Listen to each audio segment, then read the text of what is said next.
are you that you didn't want to do it? Yeah. Good question. First question is, did I know that I was going to have a soul when I got on Buffalo? Let me answer that first. No. And I kind of made the decision as an actor that I was going to give my character a soul whether they thought I had one or not. Because the audience responds to people with a soul. I wanted a job. I did not want them to kill me off. And I thought, you can make me do whatever you want me to do, that's your job. You can make me say whatever you want me to say, that's your job. How the audience reacts to my character is my job. So I didn't tell John this, but I was like, dude, I have a soul. Which was weird. When they gave me a soul, I didn't know what to do with it. I was like, I don't know how to change this character now because I've been playing him like that the whole time. The second question is about the bathroom rape scene, which was, frankly, the hardest day of my professional life. I can't even really watch those scenes in movies. If I know that a movie includes a scene like that, I will avoid it. Like Mystic River, I can't see that movie. No, I can't.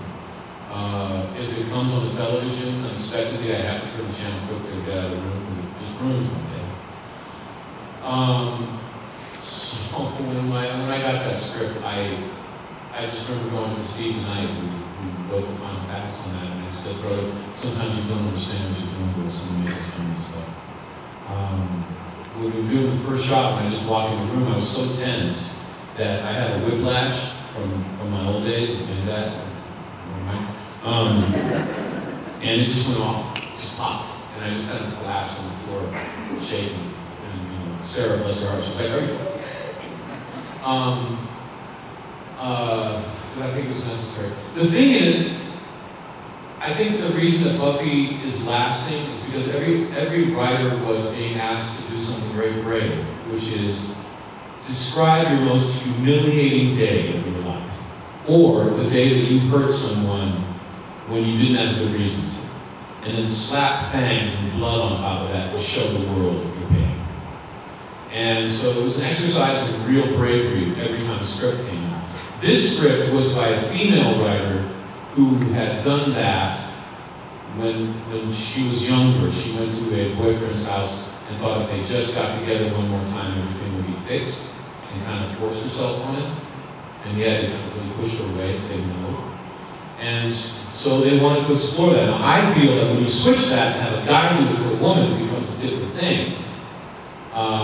That's my only critique of that. So what I'll say is it was very hard. I'm not really sure we needed to do that. But the thing is,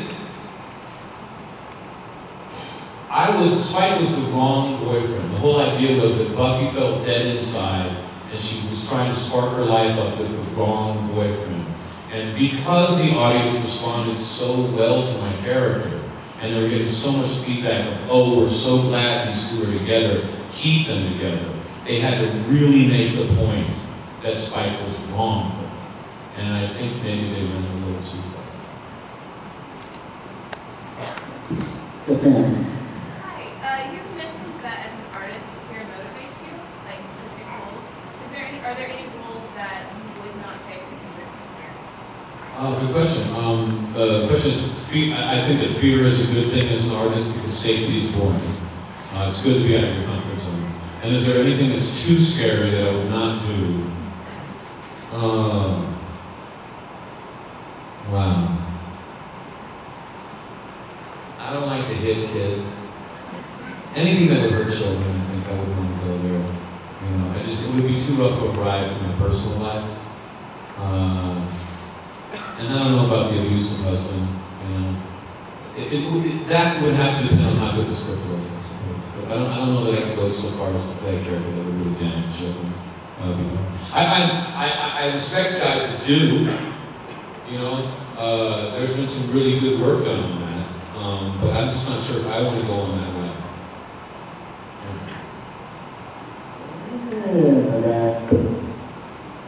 I think he sat down. What is my favorite horror movie? Good question, man. Night of the Living Dead, the original. I love movies that don't have to spend money to do what they need to do. And that movie was shot for a dime. And they just happened to find best actor.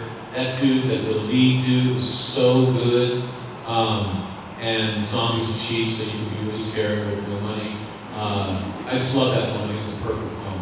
I love the original Star Wars for the same reason. $4.7 million for the first Star Wars. It was a chunk change, even back then. And I guess if you have an imagination, you don't have to spend money. And actually, we didn't have to very much money.